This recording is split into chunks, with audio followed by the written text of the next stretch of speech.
नमस्कार आप सभी को। बिहार राज्य विशेष के इस विशेष सेशन में स्वागत है आप सभी का। नेक्स्ट बीपीएससी एग्ज़ाम को लेकर के हम काम कर रहे हैं और लगातार कक्षाएं आपको उपलब्ध कराई जा रही हैं। 2 कक्षाएं नियमित बेसिस पे आपको मिल रही हैं। एक मॉर्निंग में आपको कक्षा मिल रही है 8 बजे जो कि करंट अफेयर्स की होती है, और एक कक्षा रात्रि 10 बजे होती है जो कि प्रश्नोत्तरी की होती है, वो आपको नियमित मिल रही है। तो आपको इन दोनों कक्षाओं से नियमित जुड़े रहना है। इसके साथ साथ बीच बीच में आपके लिए जो अन्य महत्वपूर्ण कक्षाएं हैं वो आपको उपलब्ध कराई जा रही हैं। नेक्स्ट बीपीएससी एग्जाम की जब हम बात करते हैं तो आज जो हमारा टॉपिक है ये है इकोनॉमिक सर्वे के बारे में।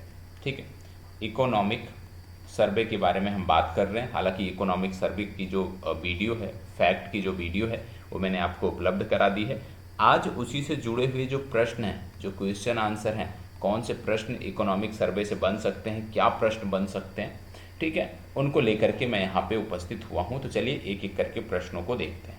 सबसे पहला प्रश्न है, बिहार राज्य सरकार का आर्थिक सर्वेक्षण किसके द्वारा प्रस्तुत किया गया। यहाँ पे याद रखिएगा आर्थिक सर्वेक्षण 2023-24 की बात हो रही है। ठीक है, तो बिहार राज्य सरकार का आर्थिक सर्वेक्षण 2023-24 किसने प्रस्तुत किया था। आप जानते हैं फरवरी 2024 में बिहार के वित्त मंत्री थे उस समय सम्राट चौधरी। ठीक है, बिहार के वित्त मंत्री थे सम्राट चौधरी, और बिहार के वित्त मंत्री सम्राट चौधरी ने बिहार राज्य सरकार का आर्थिक सर्वेक्षण प्रस्तुत किया था। तो पहला जवाब क्या हो जाएगा, बी।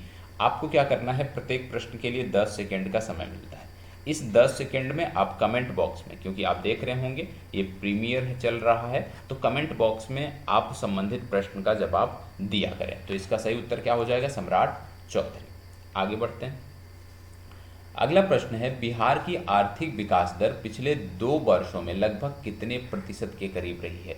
पिछले 2 वर्षों में बिहार की जो आर्थिक वृद्धि है वो कितने प्रतिशत रही है, वो आपसे पूछा जा रहा है। बिहार की आर्थिक विकास दर की बात करें तो पिछले 2 वर्षों की जब हम बात करते हैं तो ये लगभग 10% रही है, और ये 10% ये दिखाता है कि बिहार अब एक बीमारू राज्य नहीं है, बल्कि अब एक समृद्ध राज्य बनने की तरफ अग्रसर है। ये बीमारू राज्य नहीं है। तो यहाँ पे ए विकल्प इसका सही उत्तर हो जाएगा। ठीक है, चलिए आगे बढ़ते हैं। अगला प्रश्न, वर्ष 2022-23 के त्वरित अनुमान के अनुसार वर्तमान मूल्य पर बिहार का सकल राज्य घरेलू उत्पाद कितना प्रतिशत बढ़ने का अनुमान है। वर्ष 2022-23 के त्वरित अनुमान के अनुसार वर्तमान, ये शब्द जरूर गौर करिएगा, वर्तमान मूल्य पर बिहार का सकल राज्य घरेलू उत्पाद कितना प्रतिशत बढ़ने का अनुमान है। आप जानते हैं वर्ष 2022-23 के त्वरित अनुमान के अनुसार यदि हम बात करें तो वर्तमान मूल्य पर बिहार का सकल राज्य घरेलू उत्पाद, या इसी को आप बोलते हैं GSDP, ये 15.5% बढ़कर 7.5 लाख करोड़ रुपए हो जाने का अनुमान है। लेकिन इसमें एक चीज़ और याद रखिएगा, जबकि वास्तविक सकल राज्य घरेलू उत्पाद की बात करें तो वो 10.6% बढ़कर 4.4 लाख करोड़ रुपए पहुंच जाना अनुमानित है। तो ये आपको याद रखने की जरूरत है। तो यहाँ पे क्या बोला गया है, त्वरित अनुमान के अनुसार वर्तमान मूल्य पर, तो वर्तमान मूल्य पर बिहार का सकल राज्य घरेलू उत्पाद या बिहार का जो GSDP है वो 15.5% बढ़कर कितना हो जाना अनुमानित है, 7.5 लाख करोड़ हो जाना अनुमानित है। ठीक है, तो यहाँ पे कितना सही हो जाएगा, 15.5। जबकि वास्तविक, यहाँ पे एक चीज़ और याद रखिएगा, वास्तविक राज्य घरेलू उत्पाद की बात करें तो ये 10.6% बढ़ रहा है, और ये 4.4 लाख करोड़ हो रहा है। तो क्या पूछा जा रहा है उस संदर्भ में आपको ध्यान देने की आवश्यकता है। अगला, वर्ष 2022-23 में राज्य की वास्तविक प्रति व्यक्ति आय मूल्य वृद्धि को समायोजित करने के बाद कितने प्रतिशत बढ़ने का अनुमान है। ध्यान रखिएगा, प्रश्न बहुत अच्छा है। प्रश्न में क्या बोला जा रहा है, प्रश्न में आपसे बोला जा रहा है कि वर्ष 2022-23 में राज्य की वास्तविक प्रति व्यक्ति आय मूल्य वृद्धि, मूल्य नहीं है, यह है मूल्य वृद्धि को समायोजित करने के बाद कितने प्रतिशत बढ़ने का अनुमान है। तो याद रखिएगा, जब हम बात करते हैं मौद्रिक प्रति व्यक्ति आय की, तो आपको बता दें कि गत वर्ष से ये 13.9% बढ़कर 59,637 रुपये होने का अनुमान है। मूल्य वृद्धि को यदि हम इसमें समायोजित कर देते हैं तो उसके बाद 2022-23 में राज्य की वास्तविक प्रति व्यक्ति आय जो थी वो 9.0% बढ़कर 35,119 रुपये हो जाना अनुमानित है। तो यहाँ पे क्या बोला जा रहा है कि मूल्य वृद्धि को समायोजित करने के बाद, तो मूल्य वृद्धि को समायोजित करने के बाद यहाँ पे ए विकल्प आपका सही उत्तर हो जाता है। तो याद रखना है कि यदि पूछ लिया जाए कि राज्य में मौद्रिक प्रति व्यक्ति आय गत वर्ष से कितना बढ़ने का अनुमान है, तो आप बताओगे 13.9% और ये हो जाएगा 59,637 रुपये। लेकिन यदि मूल्य वृद्धि को समायोजित करते हुए पूछा जाता है, ठीक है, तो आप 9.0% बताओगे या 35,119 रुपये बताओगे, जो कि इस प्रश्न में पूछा गया है और इस आधार पर ए विकल्प सही उत्तर है।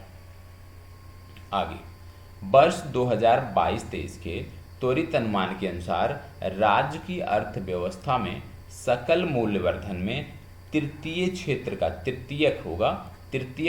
का हिस्सा कितने प्रतिशत रहने का अनुमान है।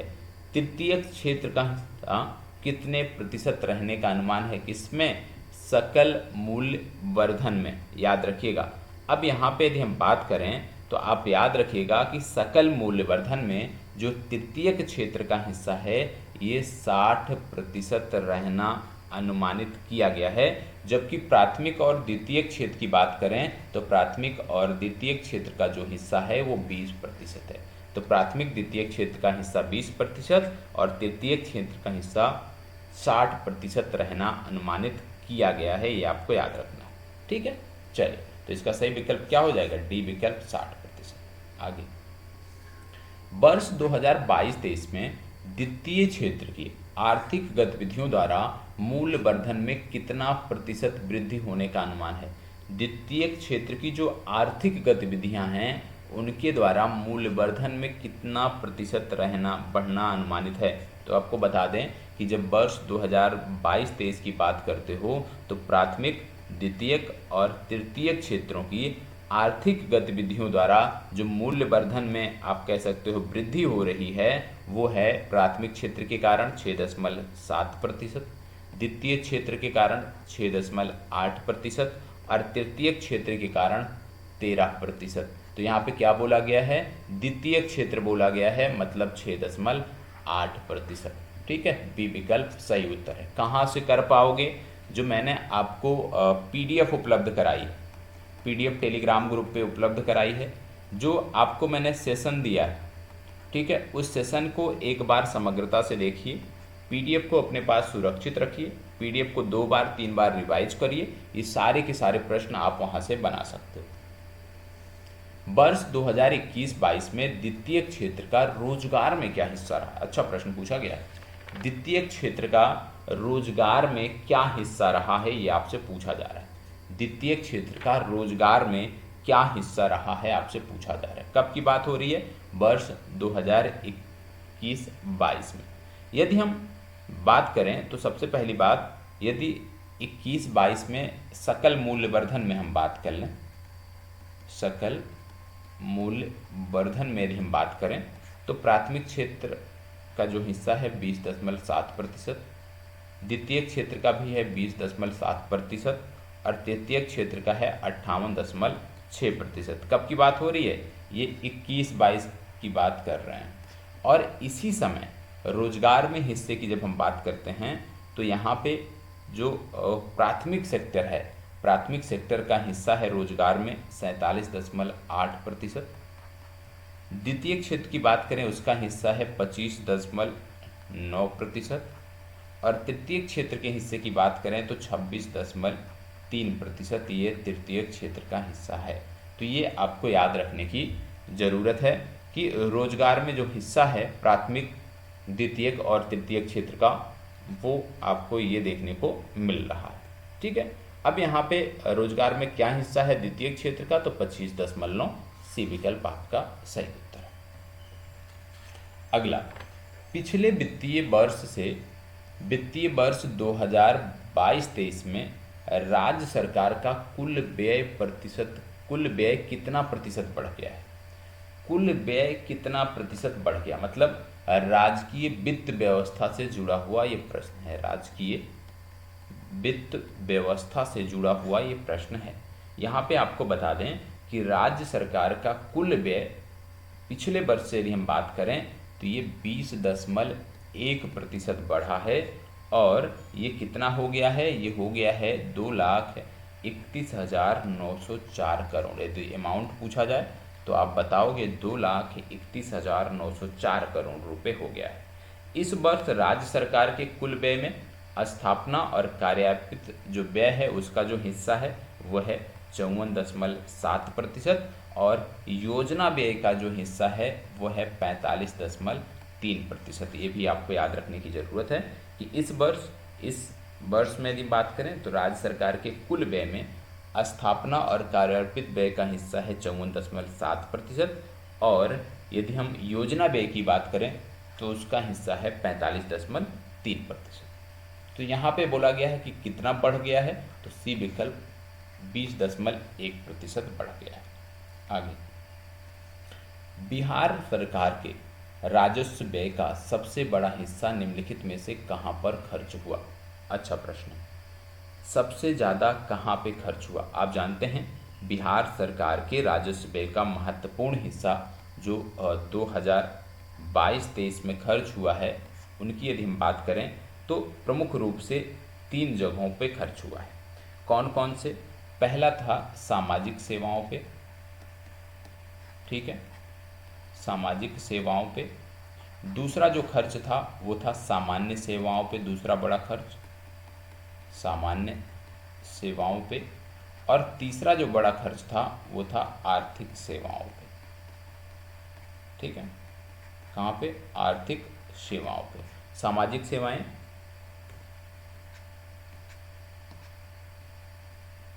सामान्य सेवाएं और आर्थिक सेवाएं। अब इसमें यदि हम बात करें तो आपको बता दें सबसे ज़्यादा हिस्सा जो खर्च हुआ वो सामाजिक सेवाओं पे खर्च हुआ, और इसका प्रतिशत था 48%। तो याद रखिएगा, राजस्व व्यय का 48% कहाँ खर्च हुआ? सामाजिक सेवाओं पे खर्च हुआ। तो यही बोला जा रहा सबसे बड़ा हिस्सा कहाँ खर्च हुआ, तो इसका उत्तर हो जाएगा दूसरा, सामाजिक सेवाओं पर। ये आपको याद होना चाहिए। ठीक है, और आपको बता दें कि इस मद में यदि हम 2022-23 में देखें तो 22-23 में पिछले वर्ष की अपेक्षा ये 16.1% बढ़ा है, और ये बढ़कर 88,348 करोड़ रुपए पहुंच गया है। ठीक है, वहीं आर्थिक सेवाओं पे यदि हम बात करें तो आर्थिक सेवाओं पे 39,598 करोड़ रुपए, और सामाजिक सेवाओं पे 56,029 करोड़ रुपए खर्च किए गए हैं, और इन दोनों श्रेणियों में जो व्यय है वो 15.9 और 14.5% था। तो यहाँ पे एक पूछा गया है, तो पहला याद रखिए सामाजिक सेवाओं पे। अगला है, बिहार सरकार ने वर्ष 2022-23 में कितने करोड़ रुपए का लोक ऋण चुकाया है? कितने करोड़ रुपए का लोक ऋण चुकाया है, ये आपसे पूछा जा रहा है। आपको बता दें कि वर्ष 2022-23 में राज्य सरकार की कुल बकाया देनदारी जो थी वो थी 2,93,307 करोड़ रुपए। ठीक है, राज्य सरकार ने इसमें से 2023-24 में अपना 14,351 करोड़ रुपए का जो लोक ऋण था वो चुकाया था, साथ ही साथ 15,184 करोड़ रुपए का ब्याज भुगतान किया था। तो यहाँ पे यदि पूछ लिया जाए कि कितने करोड़ रुपए का लोक ऋण चुकाया है, तो वो चुकाया है 14,351 करोड़ रुपए का लोक ऋण इन्होंने चुकाया है। ठीक है, चलिए अब इसके बाद देख लेते हैं आगे। अगले प्रश्न पे मैं आपको थोड़ा सा टाइम दे रहा हूँ, इस पे आप बताइएगा कि इसका जवाब क्या होगा। आपके पास 20 सेकेंड का समय है।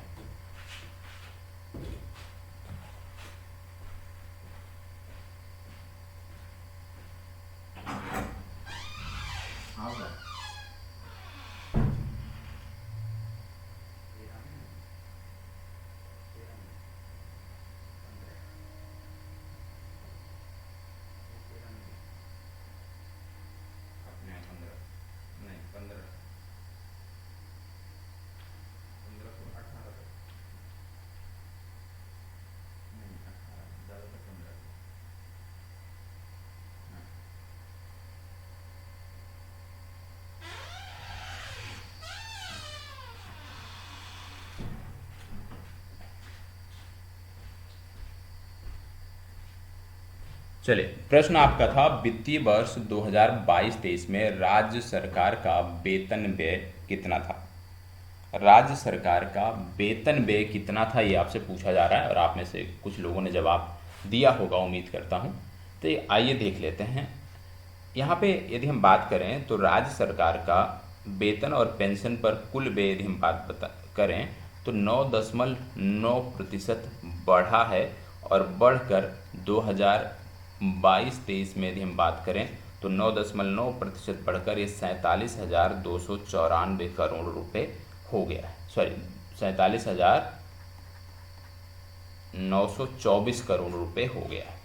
वर्ष 2022-23 में बात करें तो राज्य सरकार का जो वेतन व्यय था वो था 24,816 करोड़ रुपए, और जो पेंशन व्यय था वो था 23,108 करोड़ रुपए।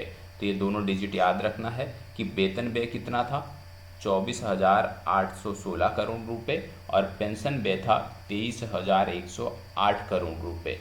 प्रश्न क्या पूछा गया है, वेतन व्यय के बारे में बात हो रही है, तो इनका वेतन व्यय था 24,816 करोड़ रुपए। ए विकल्प आपका सही उत्तर होगा। पेंशन व्यय भी याद रखना है, 23,108 करोड़ रुपए। ठीक है, चलिए आगे बढ़ते हैं। बिहार के पशुधन क्षेत्र ने वर्ष 2018-19 से वर्ष 2022-23 तक सकल राज्यगत मूल्य वर्धन में कितने प्रतिशत का योगदान दिया है। किस क्षेत्र की बात हो रही है, पशुधन क्षेत्र की बात हो रही है कि 18-19 से लेकर के 22-23 तक सकल राज्यगत मूल्य वर्धन में कितने प्रतिशत का योगदान दिया है, इसकी यहाँ पे बात हो रही है। तो यहाँ पे यदि मैं आपको बताऊं तो आपको एक डेटा याद रखना है कि कृषि एवं सहवर्ती क्षेत्रों की यदि हम बात करें, कृषि एवं सहवर्ती क्षेत्रों की यदि हम बात करें तो आप कह सकते हो कि सकल राज्यगत मूल्यवर्धन में कृषि एवं सहवर्ती क्षेत्र का लगभग 20% योगदान है। ठीक है, लगभग 20% योगदान इसने दिया है। इसी अवधि में यदि हम बात करें सकल राज्यगत मूल्यवर्धन में जो फसल क्षेत्र है, फसल क्षेत्र का हिस्सा 9.9%, ये किसका है, फसल क्षेत्र का। ठीक है, और पशुधन क्षेत्र का हिस्सा जो है वो है 6.6%, ये किसका है, पशुधन क्षेत्र का हिस्सा है। ठीक है, और मत्स्य खेत और जल कृषि का हिस्सा है 1.8%, ये मत्स्य खेत और जल कृषि की बात हो गई। और वानिकी और काष्ठ निर्माण जो है उसका हिस्सा है 1.6%। ठीक है, वानिकी और काष्ठ निर्माण इसका हिस्सा है 1.6%। तो याद रखिएगा, कृषि और इसके सहवर्ती क्षेत्रों ने 20% का योगदान सकल राज्यगत मूल्यवर्धन में दिया है, और कृषि और सहवर्ती क्षेत्र के अंतर्गत फसल क्षेत्र, पशुधन, जल कृषि, वानिकी ये सब आते हैं, और सबका ये जो हिस्सा है ये आपको नोट डाउन कर लेना है। यहाँ पे आपसे पशुधन का हिस्सा पूछा जा रहा है, तो पशुधन का हिस्सा है 6.6%। ए विकल्प आपका सही उत्तर है। आगे, वर्ष 2022-23 में राज्य का गन्ना उत्पादन कितने लाख टन था। गन्ना उत्पादन कितने लाख टन था, या आपके टर्म प्रयोग किया गया होगा ईख उत्पादन। तो बात देखिए, ईख उत्पादन या गन्ना उत्पादन बोला जा रहा है कितने लाख टन था। 22-23 की बात करें तो राज्य का जो ईख उत्पादन था ये 214.76 लाख टन था। कितना था, 214.76 लाख टन था।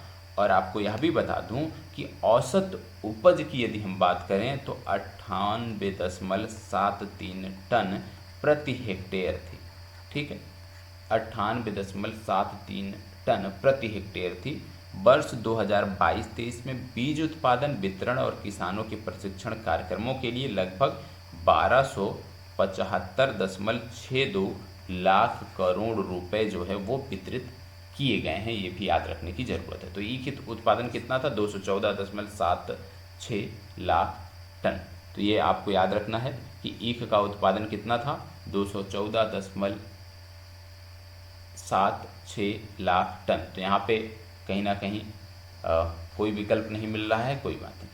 ठीक है, तो उत्तर में गलती है, लेकिन आपको ये अमाउंट याद रखना है, 214.76 लाख टन। ठीक है, अब इसमें क्या है कि यदि आपसे पूछ लिया जाता कि किसानों के प्रशिक्षण के लिए और बीज वितरण के लिए कितने करोड़ रुपए खर्च किए गए, कितने लाख रुपए खर्च किए गए, तो आप बताओगे 1275.62 लाख रुपए खर्च किए गए। ये भी याद रखना है, ठीक है, कि प्रशिक्षण कार्यक्रम और बीज उपलब्ध कराने के लिए कितना खर्च किया गया। अगला है, असिंचित गांव में सिंचाई उपलब्ध कराने के लिए गत वर्ष 23-24 में कितने करोड़ रुपए आवंटित किए गए।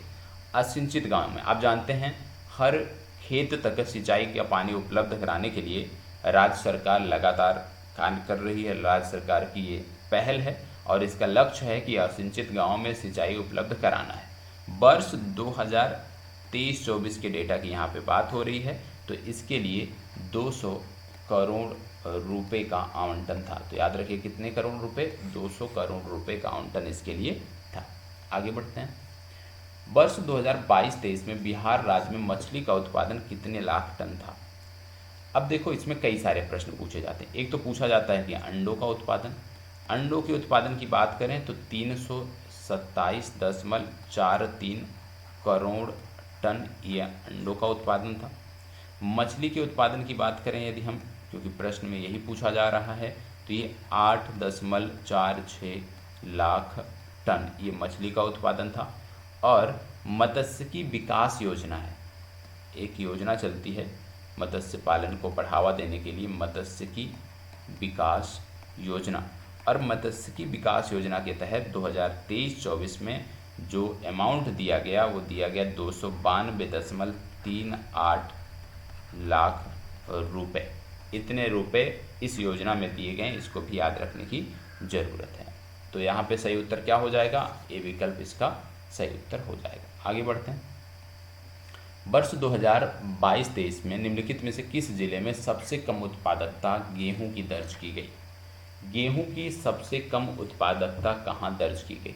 जब बात गेहूं की आती है तो यहाँ पे आपको याद रखना है कि गेहूं बिहार की रबी फसल है, ठीक है। और गेहूं की सर्वाधिक उत्पादकता की बात करें तो 3,960 किलोग्राम प्रति हेक्टेयर है, जो कि खगड़िया में है। तथा सबसे कम उत्पादकता की बात करें तो जमुई में है, और जमुई में है ये 1980 किलोग्राम प्रति हेक्टेयर। तो सबसे कम पूछा गया है तो जमुई इसका सही उत्तर हो जाएगा। आगे बढ़ते हैं। अगला है, मक्का के संदर्भ में निम्नलिखित में से किस जिले में सर्वाधिक उत्पादकता दर्ज की गई। देखो मक्का की जब हम बात करते हैं, एक होती है भैया उत्पादकता, एक होता है उत्पादन। तो यहाँ पे पूछा गया है उत्पादकता, तो सर्वाधिक उत्पादकता की बात करें तो ये अररिया में दर्ज की गई। कहाँ पे की गई, अररिया में। और अररिया में जो दर्ज की गई वो 9,872 किलोग्राम प्रति हेक्टेयर दर्ज की गई, ठीक है, उत्पादकता अररिया में। अब यहीं पे यदि हम बात करें कि उत्पादन की दृष्टि से कौन से जिले अग्रणी हैं इसमें, तो उत्पादन में भी सबसे पहले नाम आता है अररिया का, दूसरे स्थान पे आता है कटिहार और तीसरे स्थान पे आता है पूर्णिया। ये भी याद रखने की ज़रूरत है। अब यहीं पे मक्का का हो गया और गेहूं का हो गया। चावल का भी हम देख लेते हैं, चावल से जुड़ा हुआ प्रश्न नहीं रखा गया है तो चावल के बारे में देख लेते हैं। चावल के बारे में यदि पूछा जाए तो आप जानते हैं बिहार की प्रमुख फसल है। और कुल उत्पादन में यदि हम देखें चावल के, तो जैसे रोहतास आपका हो गया, औरंगाबाद आपका हो गया, ठीक है, कैमूर आपका हो गया। औरंगाबाद, रोहतास, कैमूर बिहार में चावल के कुल उत्पादन में 25.2% हिस्सा मात्र इन्हीं 3 जिलों का है, रोहतास, औरंगाबाद और कैमूर। चावल की सबसे ज़्यादा उत्पादकता जो है वो रोहतास में दर्ज की गई, ये भी याद रखना है, ठीक है। चलिए, और सबसे कम उत्पादकता की बात करें तो मधुबनी में दर्ज की गई। चावल की सबसे कम उत्पादकता मधुबनी में दर्ज की गई। आगे बढ़ते हैं। अब बात आ गई है दलहन। दलहन उत्पादन के दृष्टिकोण से बिहार के शीर्ष जिले कौन से हैं। दलहन उत्पादन के दृष्टिकोण से बिहार के शीर्ष जिले कौन से हैं, तो आपको बता दें कि दलहन की जब हम बात करते हैं तो 3 जिलों का नाम प्रमुखता से आता है, ठीक है। उत्पादन की दृष्टि से यहाँ पे पूछा गया है, ये भी याद रखना है। उत्पादन की दृष्टि से 3 जिलों का नाम आता है। पहला आता है पटना, दूसरा जिला आपका आता है औरंगाबाद, ठीक है, और तीसरा जिला यहीं पे आपका आता है नालंदा। ये 3 जिले हैं बिहार के जहाँ पे दलहन का सर्वाधिक उत्पादन होता है। पटना में 0.61 लाख टन, ठीक है, औरंगाबाद में 0.28 लाख टन, और नालंदा में बात करें 0.28 लाख टन। ये आपको देखने को मिलता है। लेकिन जब हम उत्पादकता की बात करते हैं, ठीक है, उत्पादकता की बात करते हैं, उत्पादकता की जब हम बात करते हैं तो आपको बता दें दलहन की दृष्टिकोण से बेगूसराय, बेगूसराय उत्पादकता सबसे ज़्यादा है पूरे बिहार में। इसके बाद नालंदा आता है और नालंदा के बाद सिवान आता है। तो उत्पादकता की दृष्टि से यदि पूछा जाए सबसे ज़्यादा उत्पादकता कहाँ पे है तो बेगूसराय, सबसे ज़्यादा उत्पादन कहाँ हुआ है तो पटना। ये दोनों शब्द याद रखने की ज़रूरत है। चलिए आगे बढ़ते हैं। अगला प्रश्न, किस जिले में गन्ने या ईख का सर्वाधिक उत्पादन देखने को मिला? आप जानते हैं ईख भी बिहार की प्रमुख व्यावसायिक फसलों में आती है। कृषि प्रसंस्करण जो उद्योग हैं उनके लिए कच्चा माल तथा जो श्रमिक हैं उनको यह रोजगार उपलब्ध कराती है। और राज्य में यदि हम 2022-23 की बात करें तो इसके अनुसार जो कुल उत्पादन था ईख का वो था 214.76 लाख टन। ये कुल उत्पादन ईख का था। और इसमें भी यदि हम औसत उपज की बात करें तो 98.73 टन प्रति हेक्टेयर ये औसत उपज थी। अब 3 सर्वश्रेष्ठ जिले इसमें कौन कौन से आते हैं? पहला आता है पश्चिम चंपारण, ठीक है, दूसरा आपका आता है पूर्वी चंपारण, पूर्वी चंपारण, तीसरा आपका यहाँ पे आता है गोपालगंज, ठीक है। तो ईख के लिए सबसे जो प्रमुख जिला है वो है पश्चिमी चंपारण, जहाँ पे बिहार के कुल ईख उत्पादन का लगभग 64.54% जो है उगाया जाता है, ठीक है। इसके बाद पूर्वी चंपारण और गोपालगंज का नाम आता है, लेकिन 64% हिस्सा सिर्फ और सिर्फ पश्चिमी चंपारण का रहता है। बिहार में फल का उत्पादन क्या रहा? बागवानी में जब हम आते हैं बिहार के संदर्भ में तो फलों की बात आती है। फलों की बात यदि हम करते हैं तो बिहार में फल का जो उत्पादन था वो 52.39 लाख टन था। आगे बढ़ते हैं। निम्नलिखित में से बिहार का कौन सा जिला आम उत्पादन में शीर्ष पे है?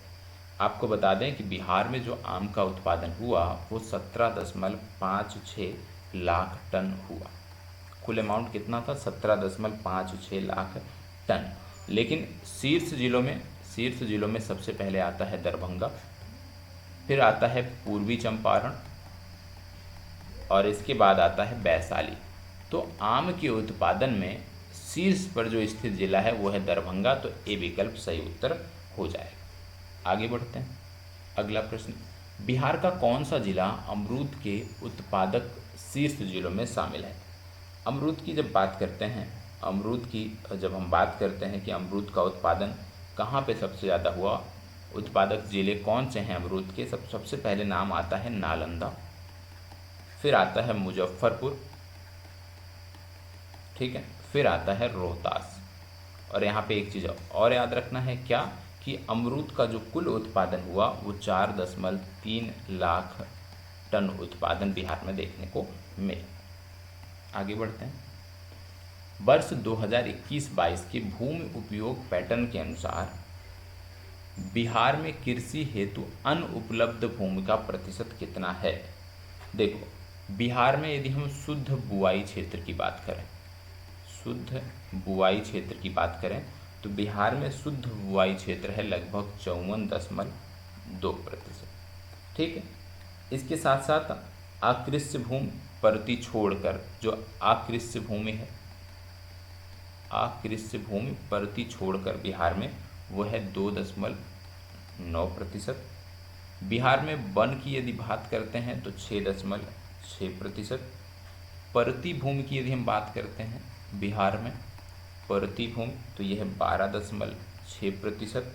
और कृषि हेतु अनुपलब्ध भूमि की यदि हम बात करते हैं तो यह है 23.3%। तो यहाँ पे ए विकल्प आपका सही उत्तर हो जाएगा। अभी जब हम बागवानी देख रहे थे तो हमने आम की भी बात की, अमरूद की भी बात की, ठीक है। और कुछ चीज़ें बच गई हैं जैसे केले का उत्पादन। तो बिहार में केले का जो कुल उत्पादन था वो था 20.04 लाख टन, याद रखना है, ठीक है। बिहार में केले के उत्पादन में सर्वश्रेष्ठ जो जिला है वो है मधुबनी, ये याद रखना है। इसी के साथ लीची की बात भी आती है।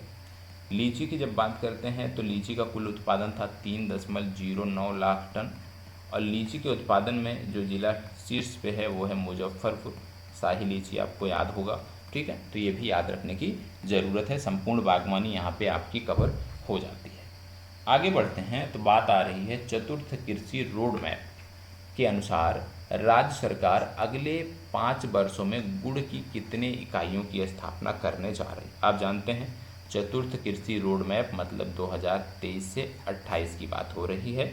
इसके अंग के तौर पे यदि हम देखें, इसके अंग के तौर पे तो अगले 4 वर्षों में अगले 405 इकाइयों की स्थापना हो रही है। बी विकल्प सही उत्तर है। अगला, निर्माण, परिवहन, संचार, व्यापार एवं होटल क्षेत्र का बिहार की अर्थव्यवस्था में संयुक्त रूप से कितना प्रतिशत हिस्सा है। तो यहाँ पे याद रखिएगा कि संयुक्त रूप से इनका है 37% हिस्सा, ठीक है। तो 37% बी विकल्प आपका सही उत्तर होगा। अगला प्रश्न, बिहार में उपलब्ध विद्युत क्षमता का कितना प्रतिशत ताप विद्युत से है। तो याद रखिएगा बिहार में 2021-22 के जो आंकड़े हैं उनके अनुसार लगभग 31% बिजली नवीकरणीय स्रोतों से आई है और 69% जो बिजली है वो ताप विद्युत से आई है और 31% नवीकरणीय से आई है, ठीक है। चलिए आगे बढ़ते हैं। निम्नलिखित में से कौन सा जिला वर्ष 2021-22 के आंकड़ों के अनुसार सबसे गरीब जिलों में शामिल है। सबसे गरीब जिलों में कौन सा शामिल है। तो सबसे गरीब जिलों में जो शामिल है वो आता है आपका शिवहर, ठीक है। यहाँ पे प्रति व्यक्ति आय 18,980 रुपये, और सबसे अमीर जिलों में, सबसे समृद्ध जिलों में आता है पटना। तो ये दोनों चीज़ें याद रखना है, मतलब शिवहर इसका सही उत्तर होगा। अगला प्रश्न, प्रति वर्ष में प्रति 1000 व्यक्ति रसोई गैस की खपत के मामले में कौन सा जिला शीर्ष पर है। तो रसोई गैस की खपत के मामले में यदि हम बात करें शीर्ष पर कौन सा जिला है तो पटना शीर्ष पर है, ये याद रखना है, ठीक है। सब न्यूनतम स्थान पे कौन सा है तो न्यूनतम स्थान पे आता है अररिया, ठीक। अगला प्रश्न ये आपके लिए अभ्यास प्रश्न है, इसका जवाब आप कमेंट बॉक्स में दोगे। वर्ष 2022-23 के त्वरित अनुमान के अनुसार बिहार की मौद्रिक प्रति व्यक्ति आय कितनी है, इसका जवाब हमें कमेंट बॉक्स में चाहिए। और आज का सेशन कैसा रहा है ज़रूर बताइएगा। अभी इससे जुड़ा हुआ, बजट से जुड़ा हुआ है तो आर्थिक समीक्षा थी, बजट से जुड़ा हुआ एक सेशन मैं और लेकर के आऊँगा और वहीं पे इकोनॉमिक सर्वे और बजट समग्रता से समाप्त हो जाएगा। लेकिन उससे पहले बजट की आपको वीडियो मिलेगी जिसमें फैक्ट होंगे, PDF होगी, और उसके बाद ही प्रश्नोत्तरी सेशन आपको देखने को मिलेगा। तो सेशन कैसा लगा कमेंट बॉक्स में ज़रूर बताइएगा। अगला सेशन चाहिए या नहीं चाहिए, क्या सुधार करना है, इन सब को लेकर के आप कमेंट बॉक्स में हमें अवगत करा सकते हैं। धन्यवाद, बहुत बहुत आभार।